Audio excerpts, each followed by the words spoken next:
जय हिंद दोस्तों। कैसे हो आप सभी लोग? उम्मीद है मस्त और बिंदास होंगे और अपनी पढ़ाई बहुत अच्छे से कर रहे होंगे।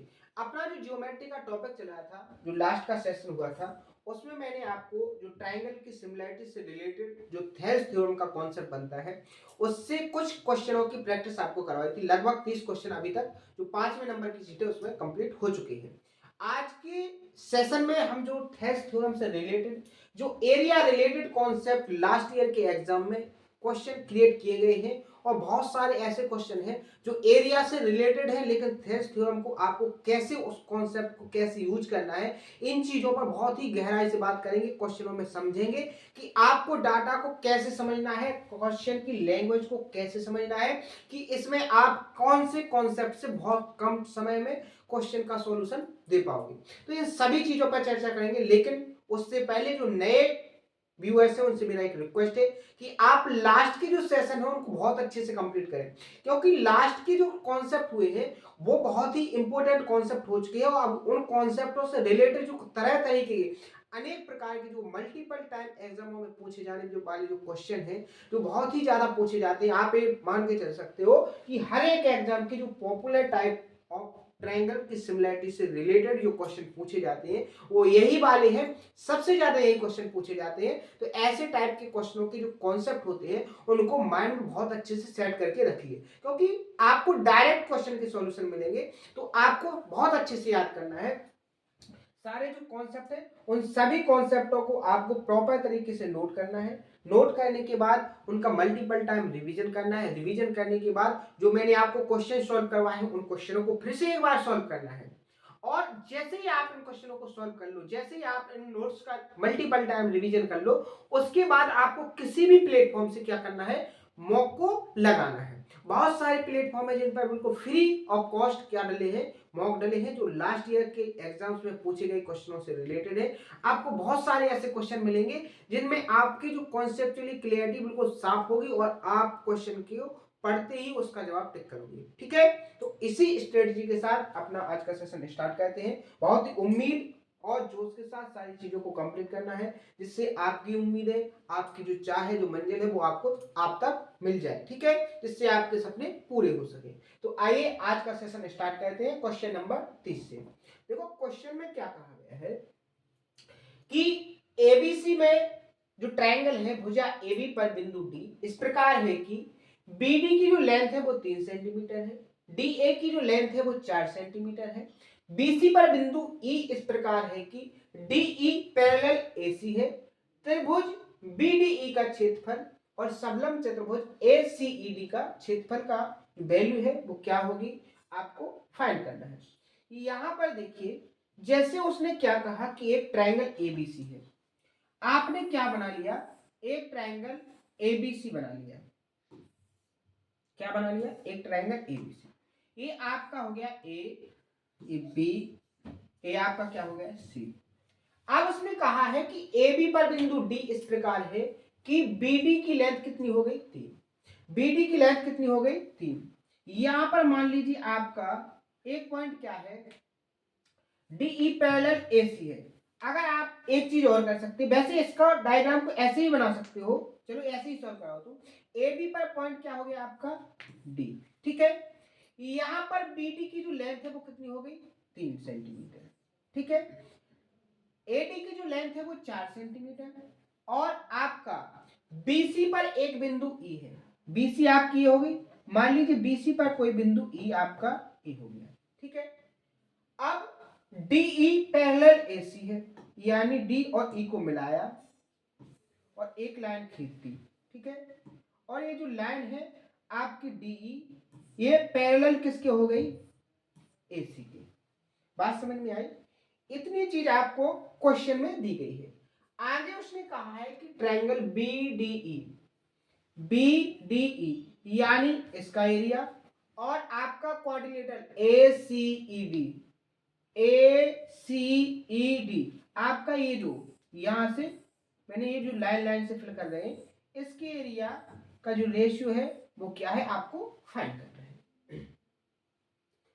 सबसे पहले तो आप एक बात देखो कि डीई आपकी पैरेलल किसके हैं, एसी के, और आपको बी डी और डी ए की वैल्यू दी गई है। अगर ये दोनों लाइन आपकी क्या है, पैरेलल है, तो आपका इसका जो करस्पॉन्डिंग साइड्स का रेशियो होगा वो कैसा होगा, इक्वल होगा। और आपको करस्पॉन्डिंग साइड्स का रेशियो कैसे निकालोगे, बी डी रेशियो क्या हो जाएगा, ए बी, ये आपकी क्या हो जाएंगी, करस्पॉन्डिंग साइड्स। बहुत अच्छे से निकालना बताया कैसे। अगर मान लीजिए छोटे वाले ट्रायंगल में ये आपका एंगल थीटा है, तो बड़े वाले ट्रायंगल एबीसी में ये आपका एंगल क्या होगा, थीटा, क्योंकि डीई पैरेलल किसके है, एसी के, तो ये अगर थीटा है तो ये थीटा, कैसे, करस्पॉन्डिंग एंगल। अब अगर आप देखोगे छोटे वाले ट्रायंगल में थीटा के सामने आपकी क्या है, बीडी, बड़े वाले ट्रायंगल में थीटा के सामने क्या है आपकी, एबी, ये आपके क्या हो गई, करस्पॉन्डिंग लाइन। बात समझ में आई, ये था आपका कॉन्सेप्ट। क्या हो जाएगा, बीडी की लेंथ आपकी 3, एबी क्या हो जाएगा, 4 और 3 7। अगर बात करेंगे एरिया की, बात किसकी करेंगे, एरिया की, तो एरिया का रेशियो क्या हो जाएगा, छोटे वाले ट्रायंगल और बड़े वाले ट्रायंगल। अगर लिखना चाहो तो लिख सकते हो, वैसे लिखने की जरूरत नहीं, वो तो आपको समझ में आए। Area B D E ratio area A B C equal to क्या हो जाएगा, जो करस्पॉन्डिंग साइड्स है उनका क्या लेना पड़ेगा, स्क्वायर, क्या हो जाएगा 3 या 9 7 7 49, यानी छोटे वाले ट्रायंगल बी ई डी का एरिया क्या हो गया आपका 9, तो बड़े वाले ट्रायंगल का एरिया ए बी सी का एरिया आपका कितना हो गया, 49। लेकिन आपको छोटे वाले ट्रायंगल और इस क्वाड्रिलेटरल का एरिया का जो रेशियो फाइंड करना है। कैसे निकलेगा क्वाड्रिलेटरल का एरिया, तो आप क्या करोगे, अगर बड़े वाले ट्रायंगल ए बी सी में से छोटे वाले ट्रायंगल बी डी ई के एरिया को माइनस करोगे तो एक क्वाड्रिलेटरल का एरिया बचेगा कि नहीं बचेगा। बात समझ में आ रही है कि नहीं आई, बिल्कुल आ रही होगी। यहां देखो टोटल 49 में से 9 को माइनस करोगे तो इसका एरिया क्या आ जाएगा, 40। रेशियो आपका क्या बन जाएगा, 9 रेशियो 40, और ऑप्शन नंबर डी आपका क्या हो जाएगा यहाँ पर करेक्ट आंसर। बात समझ में आई, तो इतने आसान तरीके से आप कॉन्सेप्ट को ऑब्जर्व कर सकते हो और अपने क्वेश्चन का सॉल्यूशन विद इन टाइम के अंदर दे सकते हो। लेकिन कब, जब आपकी कॉन्सेप्चुअली क्लियरिटी बिल्कुल एकदम क्लियर हो, सारे कॉन्सेप्ट आपके माइंड में सेट हो और आप क्वेश्चन को पढ़ो, क्वेश्चन के अंदर की लैंग्वेज, क्वेश्चन के अंदर का डाटा आपके माइंड में क्लिक करने के तुरंत बाद उसके अंदर कौन सा कॉन्सेप्ट लगना है वो चीज आपके माइंड में सेट हो जाए। ठीक है, इससे आपकी जो क्वेश्चन के सॉल्यूशन होंगे विद इन टाइम के अंदर आएंगे। लेकिन ये सारी चीजें आपकी केवल प्रैक्टिस से होंगी, जितनी ज्यादा आप प्रैक्टिस करोगे उतने आसान तरीके से आपके सारे सॉल्यूशन कंप्लीट होंगे और उतने आसान तरीके से आपको सारी चीजें याद रहेंगी, आपके माइंड में सेट रहेंगी। बात समझ में आई। अगला क्वेश्चन देखिए, मेरा तो जो तरीका है वो इस तरीके से समझाने का है कि आपको जो कॉन्सेप्ट है आपके माइंड में सेशन के अंदर ही सारे कॉन्सेप्ट आपके माइंड में सेट हो जाए। क्योंकि आप कॉन्सेप्ट को एक बार जल्दबाजी में पढ़ लो और उसको रिवीजन करने में फिर समझ में ना आए चीजें, तो वो चीज आपको याद नहीं रहेगी। लेकिन धीरे धीरे कॉन्सेप्ट को बहुत अच्छे से समझो, टाइम दे के समझो, जिससे आपको क्वेश्चन को सॉल्व करने में टाइम नहीं लगे। बहुत सारे स्टूडेंट कैसे होते हैं, वो कॉन्सेप्ट को जल्दी पढ़ेंगे, फिर क्वेश्चन के सॉल्यूशन में बहुत ज्यादा टाइम वेस्ट करेंगे। मतलब क्या निकला आपका कॉन्सेप्ट पढ़ने का, आपको ट्रैक पढ़ रहे, कॉन्सेप्ट पढ़े, तो कॉन्सेप्ट या ट्रैक को पूरी तरीके से समझो कि ये कॉन्सेप्ट या ट्रैक कहाँ यूज हो सकती है, कौन सी कंडीशन में यूज हो सकती है। जब आप उन कंडीशंस को समझोगे तभी आप उन कॉन्सेप्ट को बहुत अच्छे से यूज कर पाओगे, कम टाइम के अंदर क्वेश्चन के सॉल्यूशन को दे पाओगे। लेकिन अगर कॉन्सेप्चुअली क्लियरिटी या ट्रिक का पूरी तरीके से नॉलेज नहीं है तो आप उसका यूज सही तरीके से नहीं कर पाओगे। आप उसको रट रहे हो, आप उसको समझ नहीं रहे हो। तो समझने का काम कीजिए जिससे आपके क्वेश्चन के सॉल्यूशन में कम से कम टाइम लगे। बात समझ में आई। जैसे इस क्वेश्चन को देखिए, क्या कहा है कि एक ट्रायंगल एबीसी में एक्स और वाई क्रमशः भुजाओं एबी और एसी पर क्या है, स्थित ऐसे बिंदु हैं कि एक्स बाई बीसी के समांतर है। एक्स बाई रेशियो बीसी क्या है, 2.5 रेशियो 7। तो समलंब चतुर्भुज बीसी बाई एक्स के क्षेत्रफल का ट्रायंगल ए एक्स बाई के क्षेत्रफल से जो रेशियो है वो क्या होगा। तो देखो कितना आसान क्वेश्चन है। आपको एक ट्रायंगल बनाना है, ट्रायंगल क्या है आपका, ट्रायंगल है ए बी सी। अब कहा गया है कि ए बी पर आपका एक्स है, यहां पर आपका क्या हो गया एक्स ए बी पर, ठीक है। ए सी पर आपका क्या है बाई, यहां पर आपका क्या हो गया बाई। किस तरीके से है कि x बाई पैरेलल BC है, यानी कि x और y को मिलाने पर जो लाइन बनी है क्या, x बाई पैरेलल किसके है BC की। यहां पर x बाई रेशियो BC दिया है, x by ratio BC, x by का रेशियो क्या है 2.5, क्या है 2.5, और BC का रेशियो कितना है 7। एक बात बताइए, अगर आपका x बाई पैरेलल BC के हो जाए और आपका A वाला एंगल दोनों ट्रायंगल में कॉमन हो जाए, तो जो करस्पॉन्डिंग साइड्स का रेशियो होगा वो कैसा होगा, इक्वल होगा कि नहीं। तो करस्पॉन्डिंग साइड्स का रेशियो क्या निकलेगा, छोटे वाले ट्रायंगल में इस कॉमन एंगल के सामने साइड क्या हो जाएगी 2.5 रेशियो, बड़े वाले ट्रायंगल में इस एंगल के कॉमन एंगल के सामने भुजा क्या हो जाएगी 7। पॉइंट को हटाओगे 0 आ जाएगा, 5 से काटोगे 5, 5 से काटोगे 14, रेशियो क्या निकल के आ जाएगा आपका 5:14। बात करेंगे छोटे वाले ट्रायंगल और बड़े वाले ट्रायंगल के एरिया की, तो क्या हो जाएगा आपका 25 रेशियो क्या हो जाएगा 14 का स्क्वायर करने पर 196। आपको लेकिन ये वैल्यू नहीं बतानी है, आपको कौन सी वैल्यू बताना है, इस वाले ट्रायंगल का एरिया और इस क्वाड्रिलेटरल का area x by C B का एरिया कैसे निकलेगा, बड़े वाले ट्रायंगल में से माइनस क्या करोगे छोटे वाले ट्रायंगल में, सेम लास्ट वाला जो क्वेश्चन हुआ है उससे। तो आप 196 में से 25 को माइनस करोगे तो आपका क्या निकलेगा 171, यानी रेशियो निकालोगे तो 25 रेशियो 171, ऑप्शन नंबर ए का क्या हो जाएगा करेक्ट। बात समझ में आई, ये जो मैंने आपको कैलकुलेशन लिख के दिखाई ना, ये सारी आपके माइंड में हो जाती है, लेकिन अभी आपको सारी चीजें स्टार्टिंग में समझ में आए, कौन सी चीज को कहां से लिया गया है, कौन सी चीज को कहां से माइनस किया गया है, ये पूरी की पूरी प्रोसेस आपको समझ में आनी चाहिए, तभी जाके आप आगे की स्पीड को बहुत अच्छे से कवर कर पाओगे। बात समझ में आई, अगले क्वेश्चन पर बढ़ जाए। नेक्स्ट क्वेश्चन,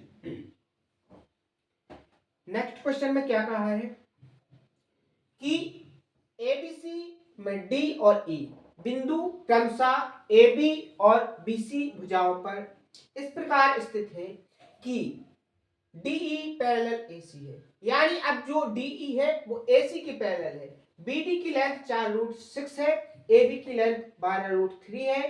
तो आपको ट्रायंगल बीडीई के क्षेत्रफल से क्वाड्रिलेटरल एसीईडी के क्षेत्रफल का रेशियो फाइंड करना है। सेम वही क्वेश्चन है, थोड़ी लैंग्वेज को घुमाया गया है और जो डाटा है वो रूट में दिया गया है, क्योंकि रूट में देने से क्या है बहुत सारे जो एवरेज स्टूडेंट होते हैं सॉरी वो अंडर रूट को देखते ही क्वेश्चन को स्किप करते हैं, क्योंकि वो सोचते हैं कि इसके अंदर जो रूट दिया है वो डाटा को कैलकुलेटिव करेगा और वो कैलकुलेटिव में आपका टाइम खराब करेगा, लेकिन ऐसा नहीं है। अगर डाटा रूट के अंदर दिया है, डाटा डेसिमल के अंदर दिया है, तो आप ये मान के चलिए अगर आपकी कॉन्सेप्चुअली क्लियरिटी है और आप कैलकुलेशन पर अच्छी पकड़ बना के रखे हैं, तो आप विद इन टाइम के अंदर क्वेश्चन की सॉल्यूशन को देखो देके आओगे, टाइम बिल्कुल भी खराब नहीं होगा। कैसे देखो, उसने कहा है कि एबीसी, एबीसी क्या है आपका ए बी सी क्या है आपका एक ट्रायंगल, क्या है एक ट्रायंगल। इसमें क्या है, अगर ट्रायंगल को सीधा बनाना चाहो तो थोड़ा वर्टेक्स को चेंज करके लिख लो, जिससे सीधा लिखिए ए सी आप नीचे ले लो, क्योंकि जो लाइन खींचेगी वो ए सी की पैरेलल होगी, तो बी आपकी कहां पहुंच जाएगी ऊपर, ठीक है।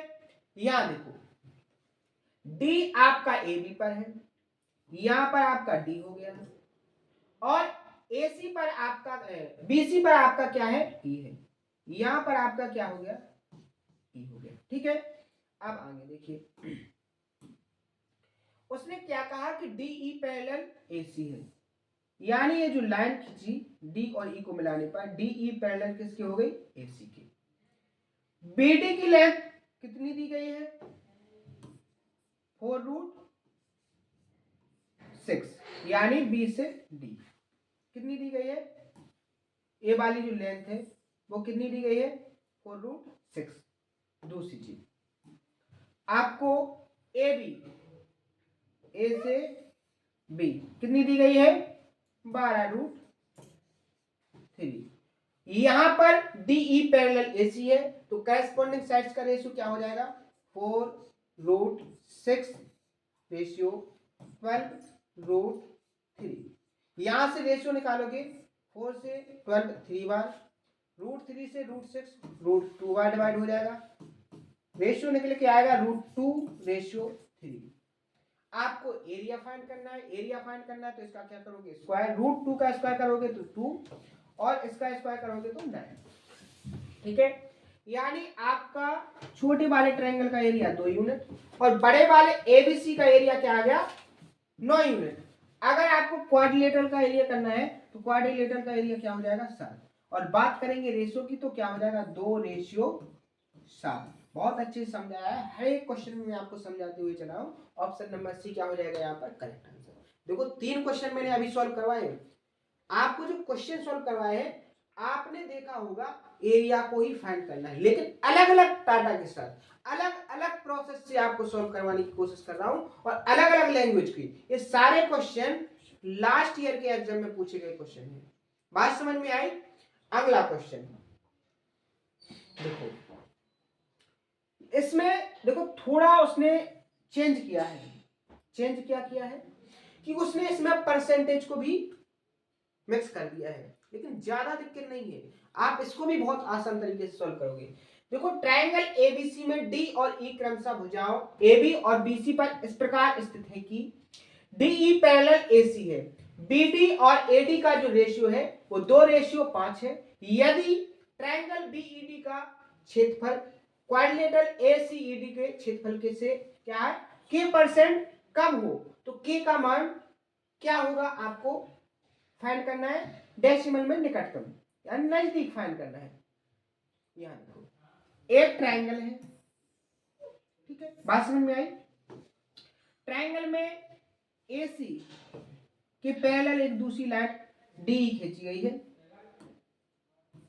AC ए आपकी B। यहां पर देखो AB पर पॉइंट D, AB पर पॉइंट D और BC पर पॉइंट E, ठीक है। DE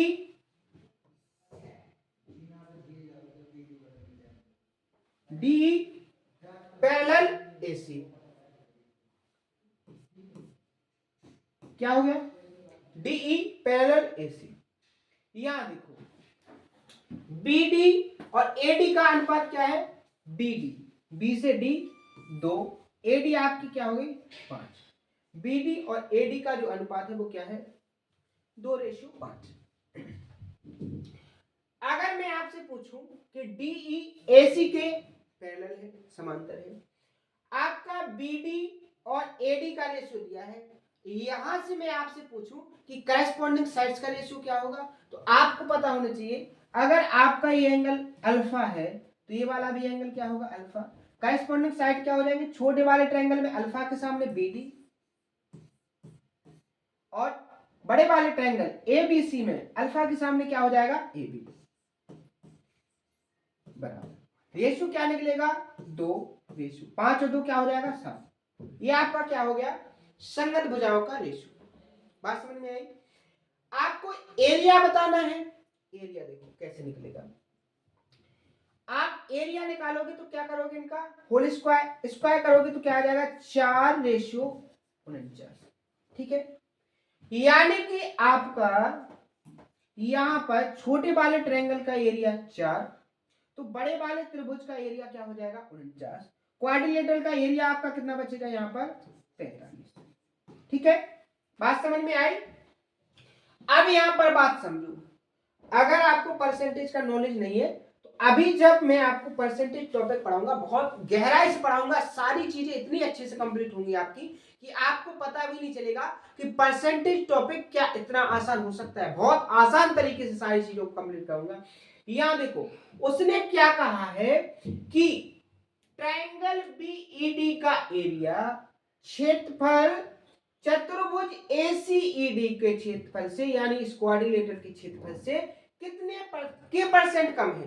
कितने परसेंट है? के परसेंट। लेकिन अगर आप देखोगे आपका क्वाड्रिलेटरल का एरिया कितना है? 45। और आपका छोटे वाले ट्रायंगल का एरिया कम कितना है? 4 है। 45 से कितना कम है? 41। और बात करेंगे परसेंटेज से तो कितने से मल्टीप्लाई करेंगे? 100% से। बात समझ में आई? ये आपका होता है परसेंटेज का रूल। यहां से देखो अगर आप इसको 5 से डिवाइड करोगे तो क्या आ जाएगा? सॉरी, यहां से आप देखोगे 5 नंबे 45, 5 से इसको डिवाइड करोगे तो क्या हो जाएगा यहाँ पर? 20।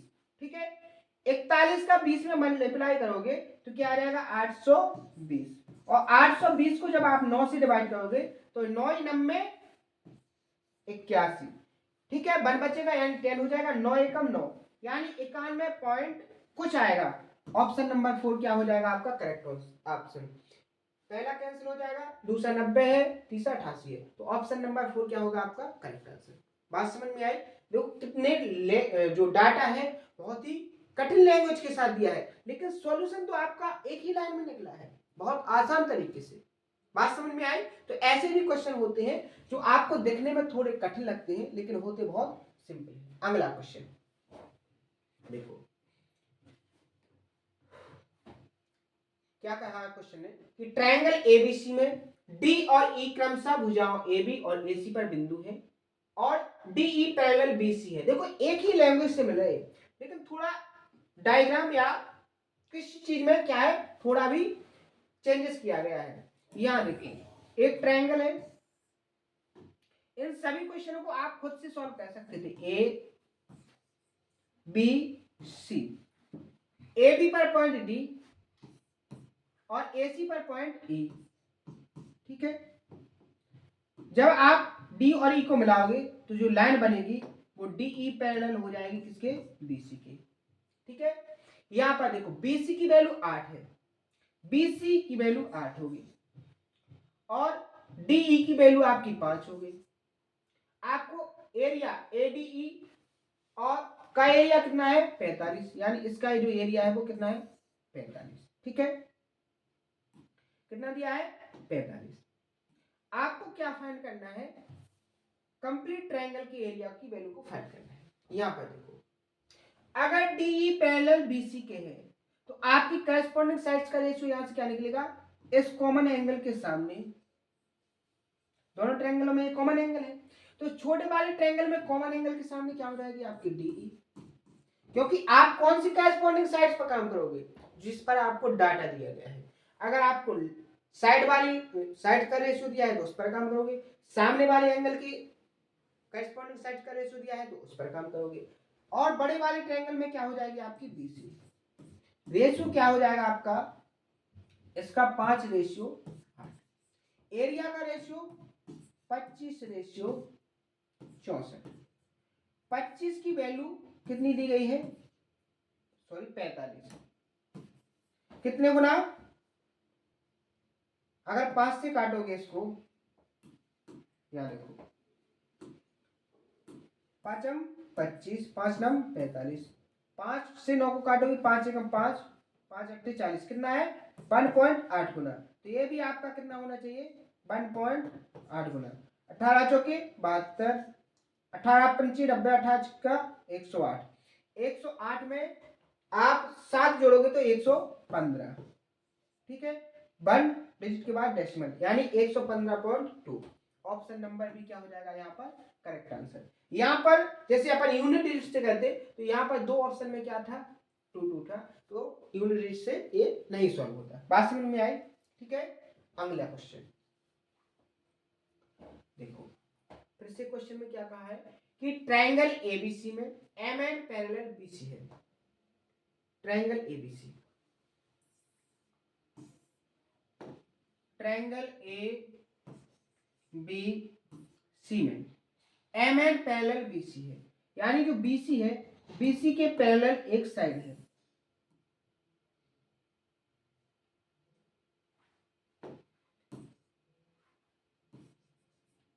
एन, पैरेलल किसकी हो गई, बीसी की। ठीक है, आपको MBCN यानी इस क्वाड्रिलेटरल का एरिया कितना दिया है, 130, ठीक है, सेंटीमीटर स्क्वायर। आगे देखो, आपको AN और NC का रेशियो क्या दिया है, 4:5। आपको ट्रायंगल MAN का एरिया फाइंड करना है। ठीक है, कोई दिक्कत नहीं, बहुत आसान तरीके से सॉल्व हो जाएगा। यहां देखो, बात करोगे करेस्पॉन्डिंग साइड्स की, अगर आपकी MN पैरेलल BC है, क्या है, MN पैरेलल BC है, अगर ये एंगल आपका थीटा है तो ये भी एंगल आपका क्या होगा, थीटा। करेस्पॉन्डिंग साइड्स क्या हो जाएंगे, थीटा के सामने छोटे वाले ट्रायंगल में AN रेशियो, थीटा के सामने बड़े वाले ट्रायंगल में क्या हो जाएगा, AC। रेशियो की बात करेंगे 4, AC क्या हो जाएगा, 4 और 5 9। एरिया आपका क्या हो जाएगा, स्क्वायर करेंगे 4/9 का तो क्या हो जाएगा, 16:81। ठीक है, क्वाड्रिलेटरल का क्षेत्रफल क्या हो जाएगा, 81 में से 16 को माइनस करेंगे, क्या हो जाएगा, 5 2 6 65। आपको इस 65 यूनिट की वैल्यू कितनी दी गई है, 130, कितने गुना, 2 गुना। तो इस वाले एंगल की ट्रायंगल AMN के एरिया भी कितने गुना होगा, 2 गुना, 16 दूनी 32 centimetre square. Option number C क्या हो जाएगा इसका करेक्ट आंसर। बात समझ में आई, कोई दिक्कत, बहुत आसान तरीका है क्वेश्चन को सॉल्व करने का, लेकिन कॉन्सेप्चुअली क्लियरिटी होना बहुत जरूरी है। मैंने जो क्वेश्चन के कॉन्सेप्ट आपको क्लियर करवाए ना, इस तरीके से क्वेश्चन के कॉन्सेप्ट क्लियर करवाए हैं कि आपके माइंड के अंदर सेट हो जाएंगे सारी चीज। ठीक है, इस तरीके से आपको अगर पढ़ाया गया ना तो आपका 6 से 7 महीने के बाद जो कॉन्फिडेंस होगा क्वेश्चन में, एक बार में जब पहली बार आप मॉक दोगे ना तो 90+ आपके मार्क्स आएंगे, और जब ऐसी प्रोसेस को आप 15 दिन करोगे ना तो 150+ मार्क्स हो जाएंगे आपके। लेकिन कब, जब इस तरीके से आप कॉन्सेप्चुअली क्लियरिटी के साथ सिलेबस को कंप्लीट करोगे। बात समझ में आई कि नहीं आई, अगला क्वेश्चन पर बढ़ जाइए। नेक्स्ट क्वेश्चन, ट्रायंगल ABC में P और Q, यहां पर देखो डायग्राम दिया है, कितना आसान काम कर दिया उसने। P और Q, AB और AC पर 2 पॉइंट है, AP की वैल्यू A से P आपकी 1, PB की वैल्यू आपकी 3, AQ आपका क्या है 1.5, ठीक है, CQ आपका क्या है 4.5। यदि APQ का क्षेत्रफल 12 है तो BPQC का क्षेत्रफल क्या होगा। यहां देखिए, आपको जो डाटा दिया गया है, अगर आप उस डाटा पे काम करोगे तो आप यहां देखोगे, यहां रेशियो क्या दिया है, 1:। अगर A से P की वैल्यू 1 है और P से B की वैल्यू 3 है तो आपकी A से B की वैल्यू कितनी हो जाएगी, 4 यूनिट। रेशियो क्या बना है यहाँ पर, 1:4। यहां देखो, अगर आप 1.5 से डिवाइड करोगे तो यहाँ क्या आएगा 1 और यहाँ क्या आएगा 3, तो आपका A से C की वैल्यू क्या हो जाएगी 4। तो यहां भी रेशियो क्या है, 1:4। यानी आप क्या कहोगे कि छोटा वाला ट्रायंगल और बड़ा वाला ट्रायंगल दोनों कैसे हैं, सिमिलर। तो करेस्पॉन्डिंग साइड्स का रेशियो कैसा होगा, इक्वल। बात करेंगे एरिया की, एरिया करोगे तो इनका क्या ले लोगे, स्क्वायर। स्क्वायर करोगे तो 1 क्या हो जाएगा 16। ठीक है, यहां देखो, आपको क्वाड्रिलेटरल सॉरी ट्रायंगल APQ का एरिया कितना दिया है 12, यानी 1 यूनिट की वैल्यू आपको कितनी दी गई है 12। आपको चाहिए क्वाड्रिलेटरल का एरिया, क्वाड्रिलेटरल का एरिया क्या हो जाएगा, 16 से -1 को करोगे क्या हो जाएगा 15, तो ये भी कितने गुना होगा 12 यूनिट, यानी 15 गुणे 12 को करोगे तो क्या आ जाएगा आपका 180 centimetre square. Option number A इसका क्या हो जाएगा करेक्ट आंसर। बात समझ में आई, कोई दिक्कत, 0% भी आपके डाउट नहीं होंगे, क्योंकि इतनी मैं प्रैक्टिस ही आपको करवाता हूं, हर एक टाइप के कॉन्सेप्ट पर बहुत ज्यादा प्रैक्टिस करवाने की कोशिश करता हूं। अगला क्वेश्चन, ट्रायंगल ABC में भुजा AB और AC पर क्रमशः D और E 2 बिंदु इस प्रकार है कि AD रेशियो DB का रेशियो है 2:3, DE AC के पैरेलल है। तो यहां पर जो ट्रायंगल है ABC ये सी नीचे ले लो क्योंकि AC के पैरेलल एक लाइन है, ऊपर क्या हो जाएगा आपका B। यहाँ पर D आपका AB पर है, ये आपका D हो गया, E आपका BC पर है। यहाँ पर जो DE बनेगी वो किसके पैरेलल हो जाएगी, DE पैरेलल हो जाएगी आपकी BC के, ठीक है।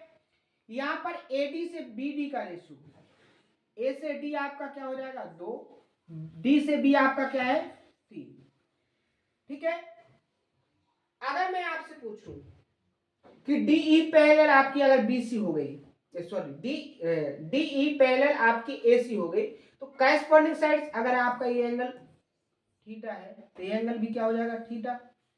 अगर छोटे वाले ट्रायंगल में थीटा के सामने क्या साइड है BD, तो बड़े वाले ट्रायंगल में आपकी क्या हो जाएगी AB। रेशियो क्या निकल के आ जाएगा 3:5, क्योंकि AB 2 और 3 5 हो जाएगा, ठीक है। अगर बात करोगे एरिया की तो एरिया क्या निकलेगा, स्क्वायर करोगे करेस्पॉन्डिंग साइड्स का 9:25, ठीक है। यहाँ पर ट्रायंगल ADE का एरिया कितना दिया है 18, यानी 9 यूनिट की वैल्यू आपको 18 दी गई है, कितने गुना 2 गुना, ठीक है। आपको एरिया ट्रायंगल ABC का फाइंड करना है, तो AB आपका कितने गुना हो जाएगा, ट्रायंगल ABC, ट्रायंगल ABC का एरिया कितना चाहिए हो जाएगा आपका 2 गुना, कितना हो जाएगा 50। यहाँ पर एक ऑप्शन मिस्टेक होगा, यहाँ आप क्या कर लो इसको 50, ऑप्शन नंबर सी क्या हो जाएगा यहाँ पर करेक्ट आंसर, क्योंकि थोड़ी टाइपिंग मिस्टेक भी हो जाती है, क्योंकि टाइप करते हैं तो चीजें हो जाती है, ठीक है। बात समझ में, मेन चीज है आपको तरीका समझ में आना चाहिए कि आप कैसे निकालना चाहते हो उसको, कैसे आप कॉन्सेप्ट को यूज करोगे। बात समझ में आ गई।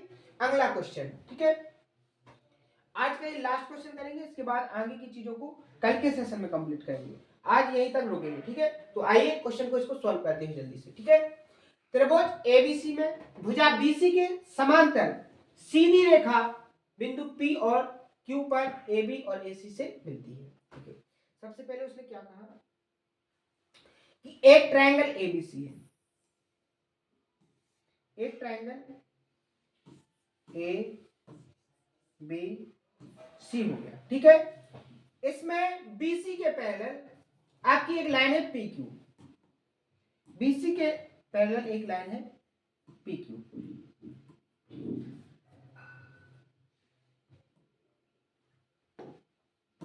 PQ, P आपकी AB पर, Q आपका AC पर, ठीक है। AP बराबर QC, AP बराबर QC, अगर मान लो ये X है तो ये AB आपका क्या है X है, ठीक है। यहाँ देखो, आगे देखो, AB की लंबाई 16, AB आपकी कितनी होगी 16, ठीक है। AQ की लंबाई आपकी 4, A से Q की लंबाई आपकी क्या है 4, ठीक है। तो CQ की लंबाई आपको फाइंड करना है, आपको C से Q यानी इस X की वैल्यू को फाइंड करना है। आपको थोड़ा डाटा को कैलकुलेट दिया है, बहुत आसान तरीका है सॉल्व करने का। अगर आपका AP X हो गया और AB 16, तो मैं आपसे पूछूं B से P की जो लेंथ होगी वो क्या होगी 16 माइनस X। अब PQ पैरेलल है BC के, तो जो थेल्स थ्योरम की कन्वर्जन से रिवर्स से क्या हो जाएगा यहाँ पर X रेशियो 16 माइनस X एक किसके बराबर हो जाएगा आपका 4:X के, ठीक है। सॉल्व करोगे तो इससे मल्टीप्लाई होगा, क्या हो जाएगा यहाँ पर x स्क्वायर इस तरफ 64 माइनस 4x, ठीक है। ये सारी चीजें इस तरफ आएंगी तो यहाँ देखो x स्क्वायर माइनस 4x क्या हो जाएगा आपका प्लस का इक्वल टू 64, यहाँ आपकी बन गई क्वाड्रेटिक इक्वेशन, यानी कि द्विघात समीकरण। अब यहां पर सॉल्व करने के दो तरीके हैं, एक तो तरीका है कि आप वो सीधी धराचार्य वाला फॉर्मूला या फैक्टोरियल करके इसकी वैल्यू x की वैल्यू को फाइंड करो, या एक तरीका और है कि आप क्या इस नंबर को परफेक्ट स्क्वायर बना सकते हो। परफेक्ट स्क्वायर कैसे, जैसे x स्क्वायर प्लस 4x को क्या आप इस तरीके से लिख सकते हो x square plus 2 into 2 into x, यहां पर आपका क्या होगा, एक्स स्क्वायर ए स्क्वायर प्लस 2ab 2ab। बात समझ में आई। अगर आपको इसको परफेक्ट स्क्वायर बनाना है तो यहां पर क्या करना पड़ेगा आपको, 2 स्क्वायर यानी 2 स्क्वायर यानी 4 ऐड करने पड़ेंगे। तो आपका क्या बन जाएगा, x प्लस 2 का होल स्क्वायर। बात समझ में आ रही है। तो आप यहां पर क्या करो, दोनों तरफ क्या कर दो, 4 को ऐड कर दो। आप इस तरफ भी 4 को ऐड कर दो और इस तरफ 64 में भी 4 को ऐड कर दो। ठीक है, कोई दिक्कत, 4 से 4 क्या हो जाएंगे, कैंसिल, कोई दिक्कत नहीं। यहां देखो, तो ये आपकी क्या हो जाएंगे, 64 में 4 ऐड करोगे तो 68, और ये जो आपका होगा ये क्या बन जाएगा, x प्लस 2 का होल स्क्वायर। अगर x की वैल्यू फाइंड करना है तो दोनों तरफ रूट लोगे तो उस तरफ क्या हो जाएगा, x प्लस 2 इक्वल टू √68 को देखो आप क्या लिख सकते हो, √17 इंटू 4 2 बाहर आ जाएगा, 2√70 लिख सकते कि नहीं। तो यहाँ x प्लस 2 इक्वल टू 2√7, यहां से 2 उस तरफ जाएगा, कहां जाएगा, उस तरफ। तो क्या हो जाएगा, x इक्वल टू 2√17 माइनस 2, यानी ऑप्शन नंबर सी यहां पर क्या हो जाएगा आपका करेक्ट आंसर। तो देखो ऐसा नहीं है कि क्वेश्चन के ऑप्शन या क्वेश्चन के अंदर रूट दिया जाने पर आपके क्वेश्चन के जो आंसर है वो कठिन हो, उनमें टाइम लगे, बहुत आसान तरीके से निकाले जा सकते हैं, बस आपकी कॉन्सेप्चुअली क्लियरिटी होनी चाहिए। बात समझ में आ गई। तो उम्मीद है आज के सेशन में जो मैंने आपको कॉन्सेप्ट पढ़ाए हैं सारी चीजें आपको बहुत अच्छी समझ में आ गई होंगी। तो ये था आपका थेल्स थ्योरम से रिलेटेड जो साइड्स या एरिया से रिलेटेड जो क्वेश्चन क्रिएट होते हैं, पॉपुलर कॉन्सेप्ट है, हर एक एग्जाम में एक ना एक टाइप आपसे जरूर पूछा जाता है। तो सभी कॉन्सेप्टों को बहुत अच्छे से नोट करना, उन पर जो टाइप मैंने आपको प्रैक्टिस करवाया उनकी बहुत अच्छे से प्रैक्टिस करना। आज के सेशन में इतना ही। अगर जो डाउट हो तो उनको कमेंट बॉक्स में बताना, जो चीजें आपको समझने की कोशिश करना करी हो और वो आपको समझ में ना आई हो तो उसको कमेंट बॉक्स में जरूर बताना, एक दो बार और एक्सप्लेन करेंगे, सारी चीजें बहुत अच्छे समझ में आएंगी और इसी जोश और जुनून के साथ पूरे सिलेबस को कंप्लीट करेंगे और बहुत जल्दी आपको आपकी मंजिल से मिलाएंगे। आज के लिए इतना ही, मिलते हैं नेक्स्ट सेशन में। थैंक यू, धन्यवाद।